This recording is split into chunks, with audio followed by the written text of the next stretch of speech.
My sister told me not to embarrass her with my cheap taste at her fancy engagement. So I showed up in a hot dog costume, ruined her night, cancelled her $24,000 honeymoon, and exposed her secrets. She's been begging ever since.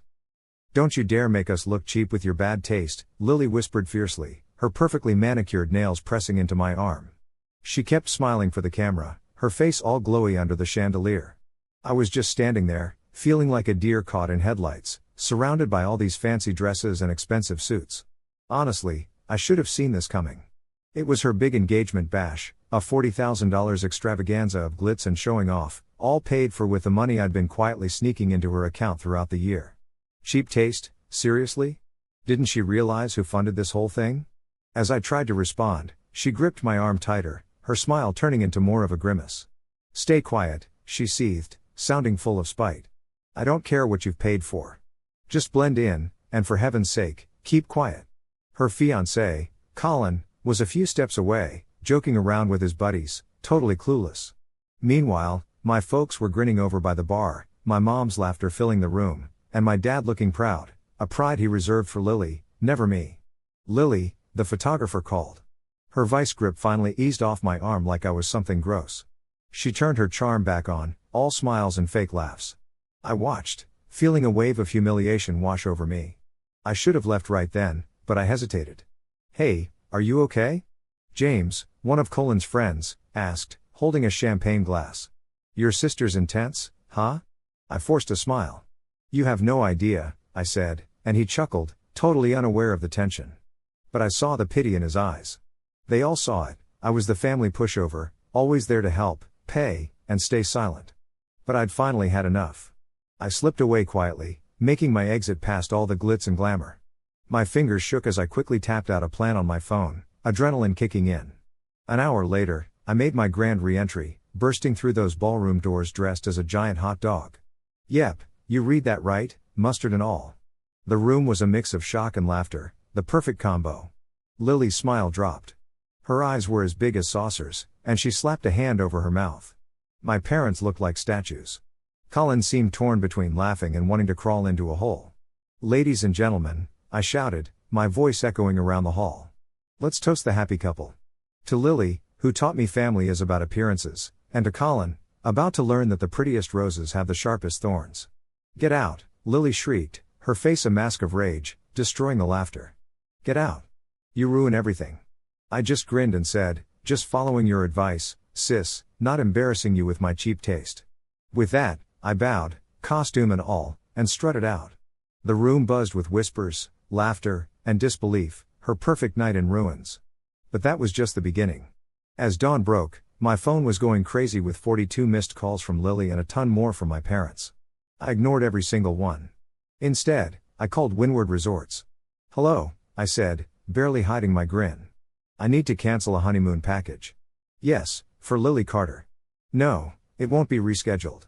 Next, I froze her credit card, just a minor inconvenience, you know? Then, I went through the folder I'd been saving, full of screenshots and conversations, all the nasty things she'd said about Colin, how she was just using him to climb the social ladder. I sent it all to Colin. 2 hours later, Lily called again, her voice raw and desperate. "How could you? Please, I'll do anything. Just talk to me." I stayed silent, letting her words hang there. As I sipped my coffee watching the city wake up, I felt something awesome, freedom. My phone kept buzzing, but I wasn't answering. Let them stew in their own drama. But the peace didn't last long. By the afternoon, there was a furious knock at my door. My mom was standing there, looking like she'd been crying. "You're destroying your sister," she said, her voice a shaky mix of anger and fear. "I'm just setting things right," I replied, cool as a cucumber. Her voice rose, hands shaking. "She's your sister, you've always been selfish." But for her, it wasn't easy. I just laughed, a bitter laugh. "She's been using me, my money, my time. And you praised her for it. Now that I'm done being her doormat, I'm the problem? Don't twist this." She started crying again. "Lily is suffering, Colin. Wow, what a mess.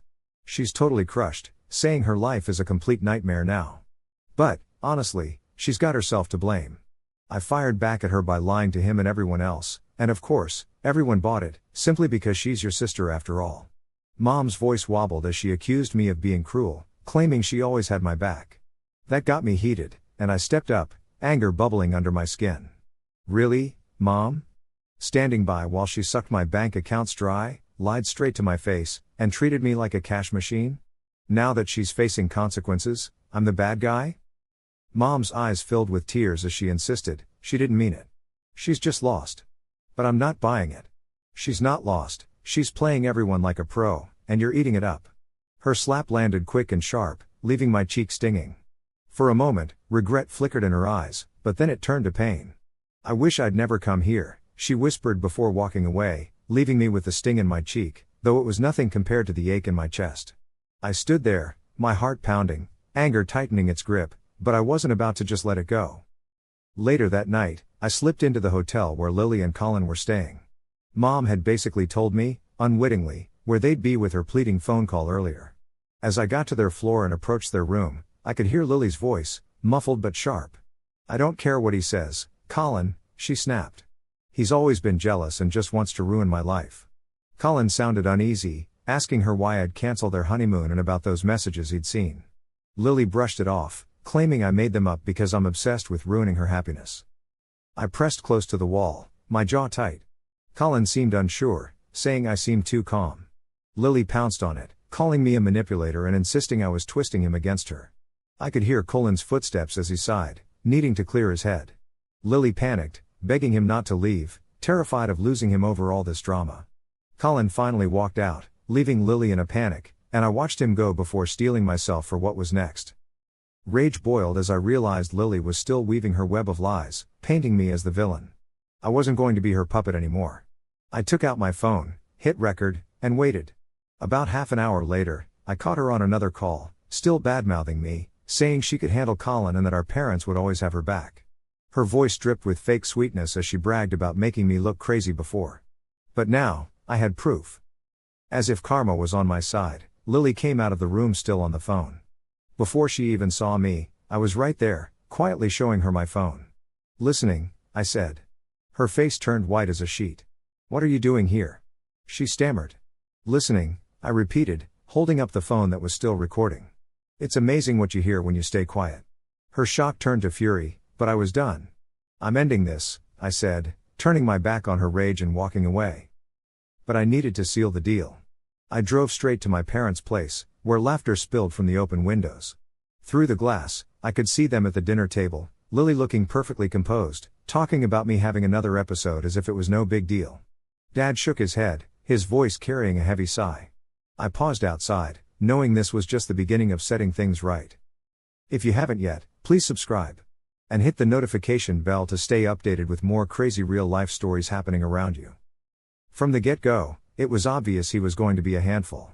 Mom just gave me that usual sad smile, nodding along. We just have to be there for you, Lily. He'll come around eventually, she said. I slipped back into the shadows, feeling like they swallowed me whole.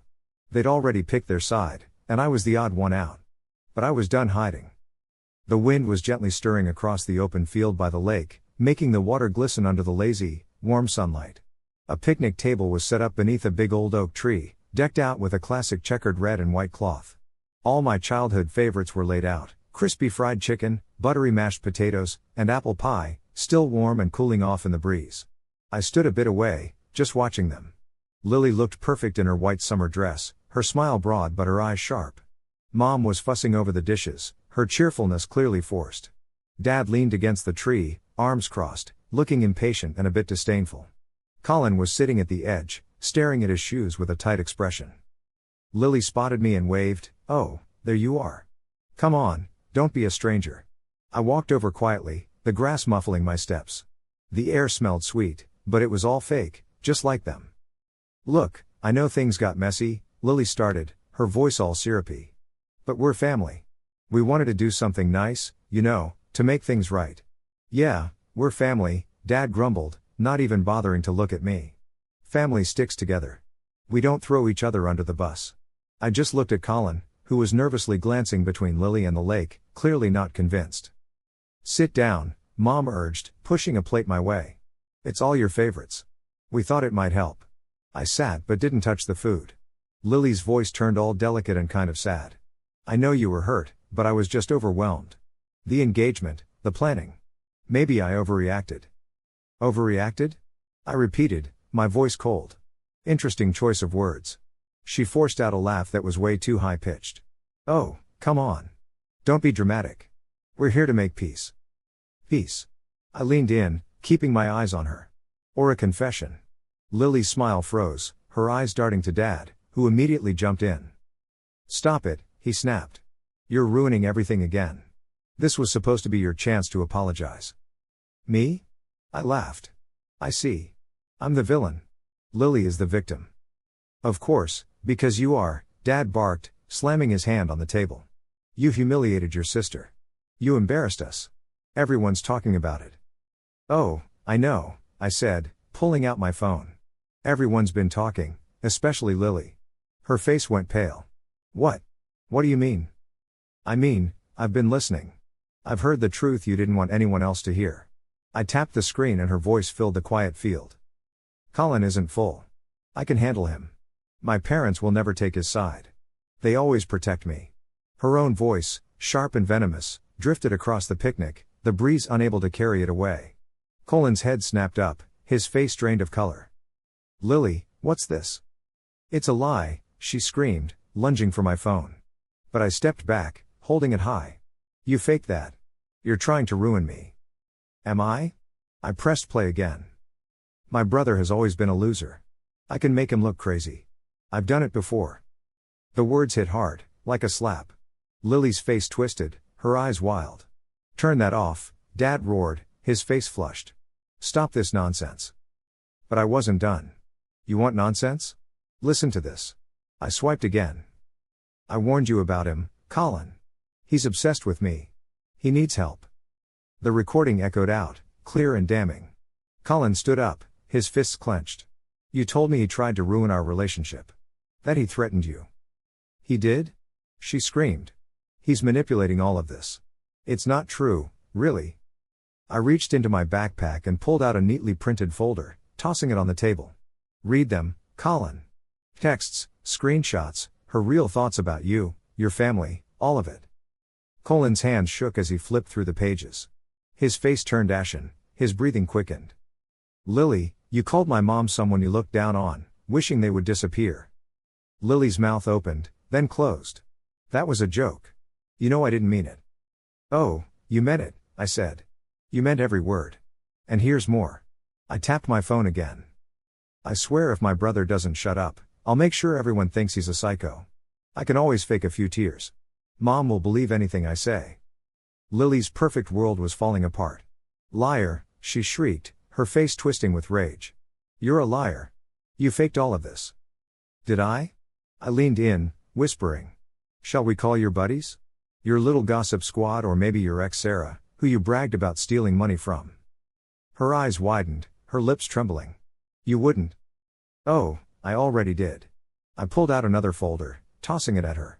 A sworn statement from Sarah, confirming that you stole her phone and used it to message her boyfriend. I have a lot more. Still want to go on with this? Stop it. My mom's voice broke down as tears ran down her cheeks. You were ripping us apart. I just said, cold as ice, nope. I'm just showing you what you've refused to see.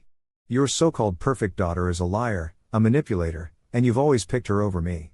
Then Dad got all loud, because you're just jealous. She's better than you. Always has been. I couldn't help but laugh, though it was more of a bitter, empty sound. Better at what? Lying? Using you guys? Stealing? Colin, fed up, shoved a folder aside, his face showing pure fury. I can't believe this. You're a monster, Lily, he said, ripping off his engagement ring and tossing it at her feet. We're done. But Lily was desperate. No, Colin, please, she begged, reaching for him. But he stepped back. Stay away from me, he said coldly. You were poison. With that, Lily turned on me, clawing the air. You did this. You ruined everything. I just stepped back, watched her break down. Ruined? I said, no, I just revealed the truth. Dad pulled her away, furious, and told me to get out. You've done enough damage. I just smiled, grabbed the last piece of pie, wrapping it up. Fine, but this pie is all I'm taking. Everything else? Never really mine anyway. I walked off, ignoring their shouting. By the time I got to the edge of the field, I found Colin leaning on his car, staring at the lake. "Why?" he whispered, all hurt and confused. I met his gaze, feeling years of weight finally lift. "Because keeping quiet would have been a lie, and I'm done living in their twisted story." I got in my car, feeling the wind carry away the chaos of a family built on lies. For the first time, I felt free. Next morning, I thought it was over, but at 7 a.m., my phone rang. Grandma's name popped up. "Heard everything, kiddo," she said, her voice calm but sharp. "They're trying to pin it all on you." I sighed, "I just want this to be over." "It's not," she insisted, "not until they pay back everything they owe you." "Grandma, this isn't about money. I just want them to stop using me. And they won't until you make them pay. I'm coming over." An hour later, she showed up, her sharp eyes scanning my place. "Show me what you've spent on them." I pulled up my banking app, showing her all the expenses. Lily's wedding, $24,000. Dad's debts, $12,000. Monthly support, over $30,000. Her jaw clenched. "Disgusting. This ends today." That afternoon, Grandma called a family meeting at her house. They were all there when I arrived, Lily, pale as a ghost, Mom fidgeting, Dad pacing. "Finally decided to face us," Dad sneered. I sat next to Grandma, her stare slicing through the tension. "I've seen the proof," she said, icy cold. "You've used him like an ATM. That stops now." "Mom, please," Lily said sweetly, "he's just overreacting." "Be quiet," Grandma snapped. "Pay him back or I'll change my will." "You'll get nothing." Mom went pale. "You can't do that," she started. "Oh, I can." Grandma was firm. "I won't leave a dime to those who exploit family." Lily's eyes filled with tears. "But Grandma, you lied. You manipulated. You will pay for it." Dad crossed his arms. "This is a family thing. He's trying to split us apart." "I'm just opening your eyes," I said. "You did this to yourselves." Grandma cut everyone off. "Pay him back or lose it all." Driven by desperation, Dad ran to his study. Mom followed, and Lily just stared at the table. Half an hour later, Dad returned with his checkbook, his hand trembling. "Here," he spat, tossing it at me. "Take it." "I didn't destroy this family," I said quietly. "You did." Lily broke down. "Grandma, please." But Grandma just watched them face reality. I took the check, folded it, and stood up. "I'm done here." I left, with Grandma's silent support behind me. That night, I sat by my window with a warm cup of tea. For the first time in ages, I wasn't thinking about them. My phone buzzed, a message from Grandma, "Proud of you. Don't look back. Love, Grandma." I smiled. They were out of my life. Their lies and control were gone. I didn't do this to get back at them. I did it to be free, free from their lies and manipulation. As the sun rose over the city, I finally felt it.